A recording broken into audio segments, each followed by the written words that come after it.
Hey guys, today I'm going to analyze four fashion companies. The first company is Nike, the second is Tapestry, the third Under Armour, and finally the fourth is Louis Vuitton. I'll discuss their share price and their respective earnings, and then I'll move on to their respective financial statements. The first company, Nike bet its third quarterly earning last year, it bet its fourth quarterly earning last year, and it bet its first and second quarterly earning this year. Unfortunately, from Yahoo Finance, we can see that the estimate for its third quarterly earning this year is lower than the third quarterly estimate for its last year result. In terms of the share price, the company at the beginning of the pandemic, it was at 96 and it reached a peak of 169. Tapestry bet its second and third quarterly earning. It bet its fourth quarterly earning last year, and it bet its first quarterly earning this year. Here we can see that the estimate for its second quarterly earning this year is slightly higher than the estimate for its second quarterly earning last year. In terms of the share price, the company at the beginning of the pandemic was at 25 and it reached a peak of 47.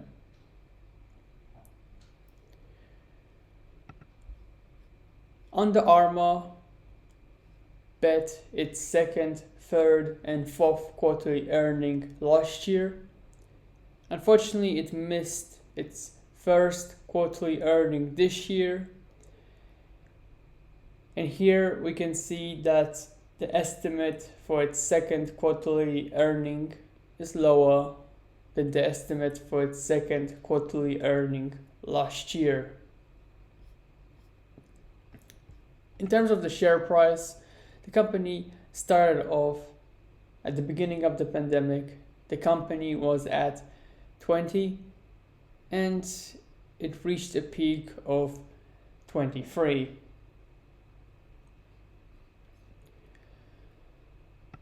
Finally, Louis Vuitton. Unfortunately, Yahoo Finance does not provide us with the company's earnings estimate.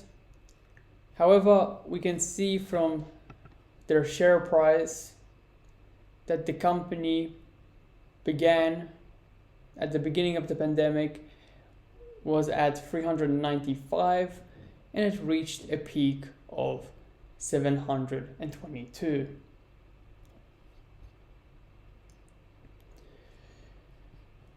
Moving on, let us now discuss their respective financial statements. The first financial statement I'd like to discuss belongs to Nike. From their financial statement, we can see that the company increased its revenue from 39 billion in 2019 to 44 billion in 2021.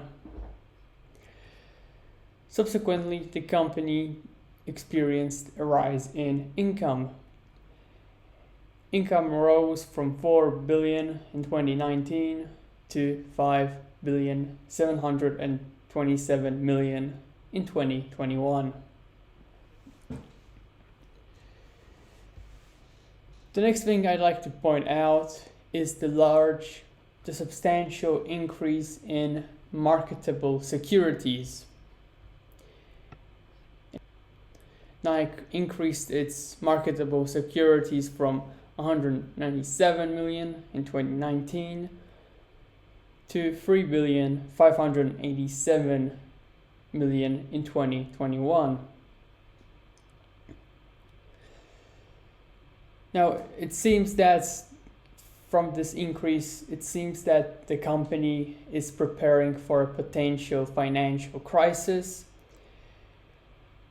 The company is increasing its security and reducing their risk by increasing the number of securities they possess.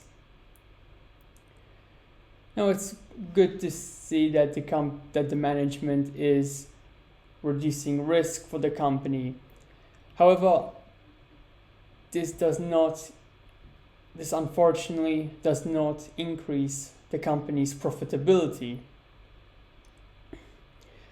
Hopefully, management performs moves in the future which increase the company's revenue and which increase the company's income.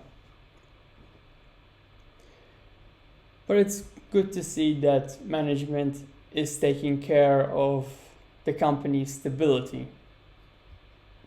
A good thing about this company is that they have a good current asset and current liabilities ratio. A substantial amount of current liabilities is made out of accounts payable. Now, as I've mentioned in previous videos, accounts payable is a good thing to have. It's a good thing for the company. So the fact that majority of current liabilities is made out of accounts payable is a positive thing to see.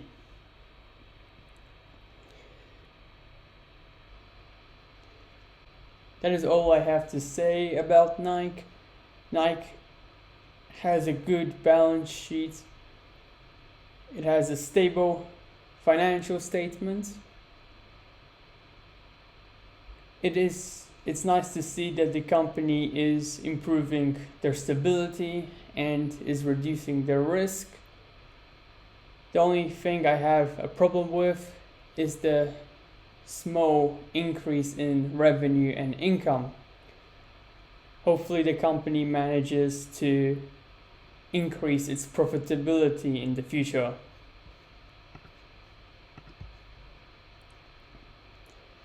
In any case, that's all I have to say about Nike. Let us now move on to Tapestry. Now, Tapestry is another fashion company, and the company does have a good financial statement in 2019 and in 2021. However, what's concerning about this company is what happened to it in 2020. As you can see, there was a major increase in expenses. Expenses went from a negative 181 million to negative 592 million in 2020. As a consequence, there was a substantial decrease in income. Income fell from 643 million to negative 652 million, which is highly concerning to us. The reason for the substantial increase in expenses is due to a lawsuit. Tapestry faced a sexual harassment lawsuit in 2020, a lawsuit which cost them almost negative $400 million. Now, as you can see, the company did recover from this lawsuit. Income rose to 834 million in 2021, which is even higher than than income in 2019. However, we need to, as investors, what we need to be concerned about is whether or not the lawsuit has ended. As of now, Tapestry is countersuing the individual who sued them for the sexual harassment, for the alleged sexual harassment. So there's still a chance that Tapestry could lose income from this case. Now, Tapestry's financial statement, apart from that, Tapestry's financial statement does look good. However, as I've said, Tapestry could still lose income from the lawsuit, and for that reason I would not purchase the company as of now. I would recommend to wait and to see how this lawsuit unfolds, and once the lawsuit completely ends, then I would think about purchasing this company. In any case, that is all I have to say about Tapestry. Let's now move on to Under Armour. Under Armour experienced a small increase in revenue from 5,267,000,000 in 2020 to 5,683,000,000 in 2022. This is a relatively small increase, and there was a relatively small increase in income. Income rose from 92 million to 360 million in 2022. Under Armour faces significant expenses.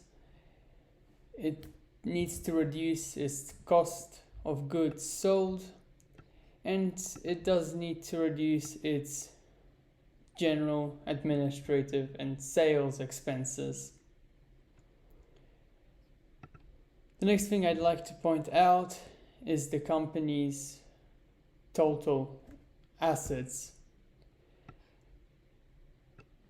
The company has been increasing its current assets, and at the same time they have been selling their long-term assets.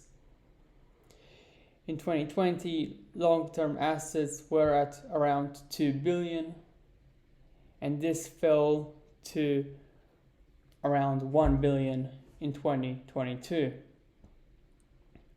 The company is selling the long-term assets. The company is selling its long-term assets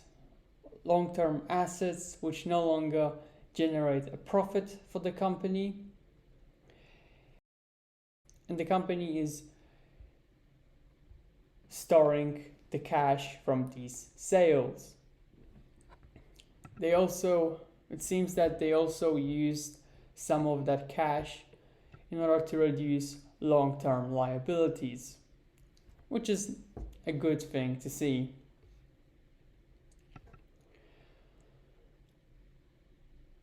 Now here again, just like with Nike, the company has a good current asset and current liability ratio. Accounts receivable is relatively small, and a large portion of current liabilities is made out of accounts payable.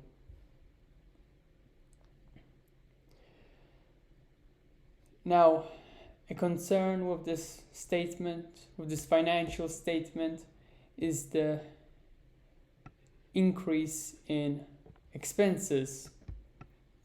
Expenses rose from negative 138 million to negative 705 million in 2021. As a consequence, the company's income fell from a positive 92 million in 2020 to negative 549 million. Now, this drastic decrease in income in 2021 can be explained by the significant restructuring costs the company faced during that year. Now, we need to see whether this restructuring benefited the company from their next financial statements. For now, we cannot say anything about these restructuring costs. In any case, that is all I have to say about Under Armour. Let's now move on to the final company. Now, the final company is Louis Vuitton.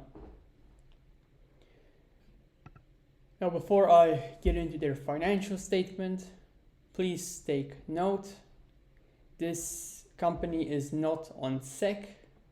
The financial report was taken from the company's website.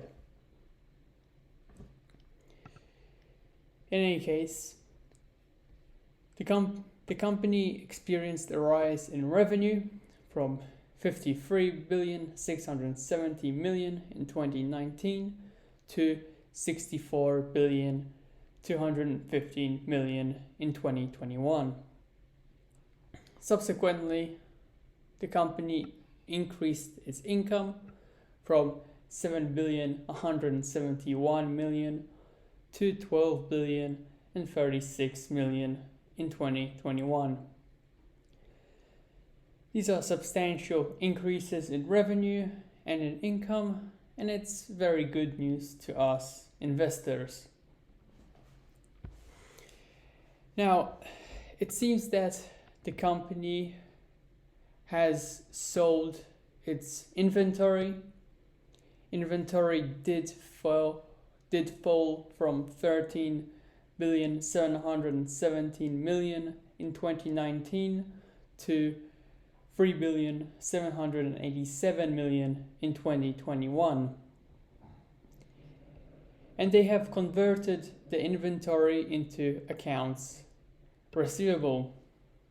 Accounts receivable increased by a substantial amount during this time period. It rose from 3,450 million in 2019 to 16,549 million in 2021. Now, hopefully, accounts receivable does fall in the near future. Such substantial accounts receivable does reduce the company's stability and it does increase risk. So I would like to see a fall in accounts receivable.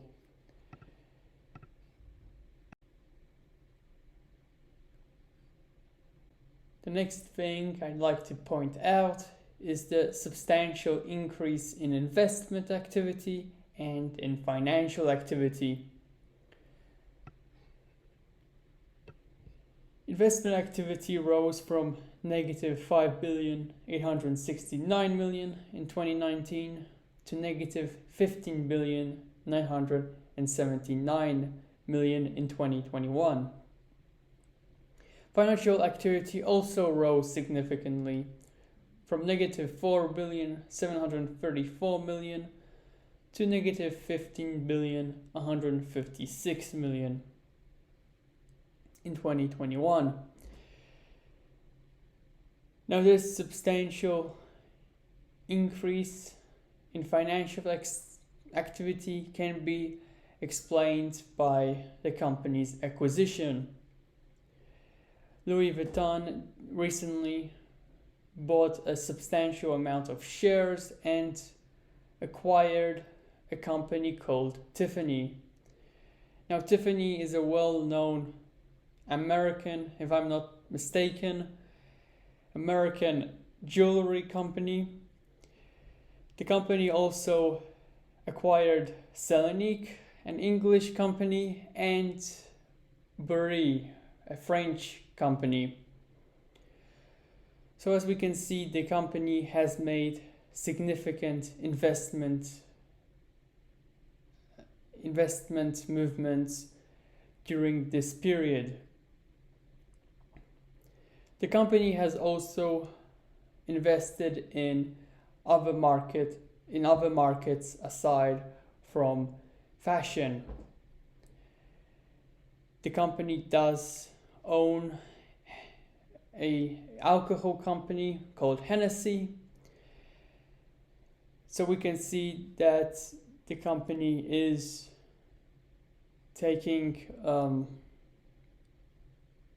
investing further in its respective market, and it also has the potential, the strength to invest in new markets. In any case, that is all I have to say about Louis Vuitton. The company does look interesting. The only concern I have with this company is that they did lose the Russian market and they do rely on China.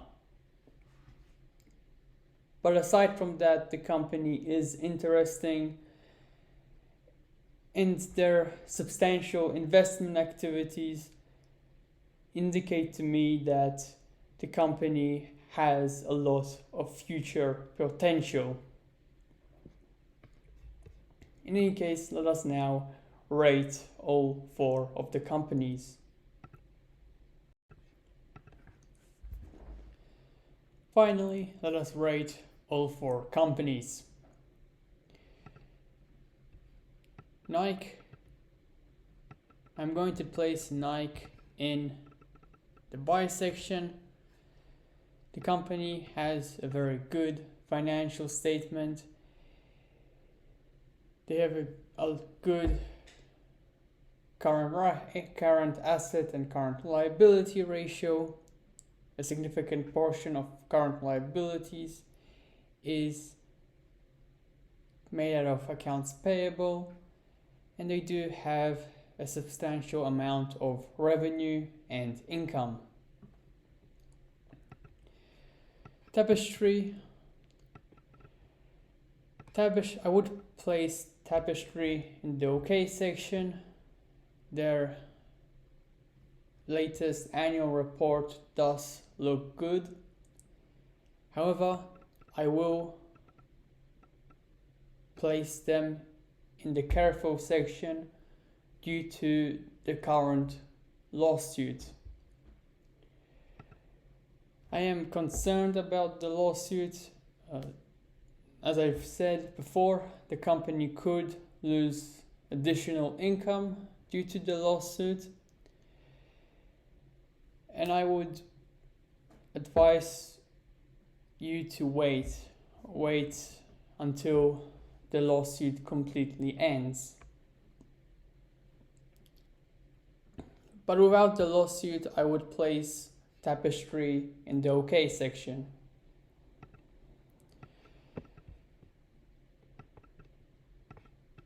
Under Armour will be placed also in the careful section. I would like to see a reduction in the cost of goods sold and in administrative expenses so that income rises. Other than that, the company does also looks good. They do have a good current asset and current liability ratio, and it's nice to see that the company is selling the long-term assets which no longer generate profit. If they manage to reduce their expenses, I'll place them in the OK section, but for now I'm placing them in the careful section.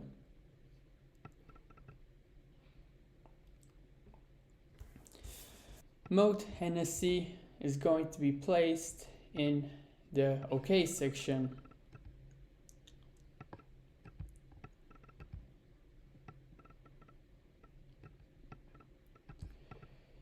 The company's financial report is very good.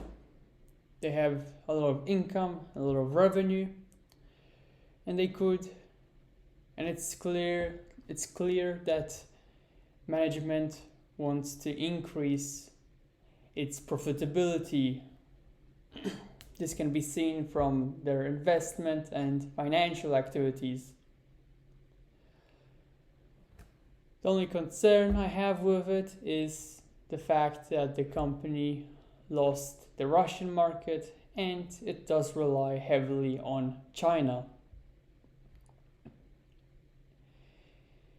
If the company's investment activity prove to be profitable in the future, then I will place Moët Hennessy in the buy section, but for now I'll place them in the OK section. In any case, that is all I have to say about these 4 companies. In my future video, I'll be moving on to the casino industry. I'll be discussing Wynn Resorts, Caesar Resorts, Penn, and Las Vegas Sands Corporation. In any case, thank you for watching. If you liked the video, please give it a like and subscribe, and see you in the future.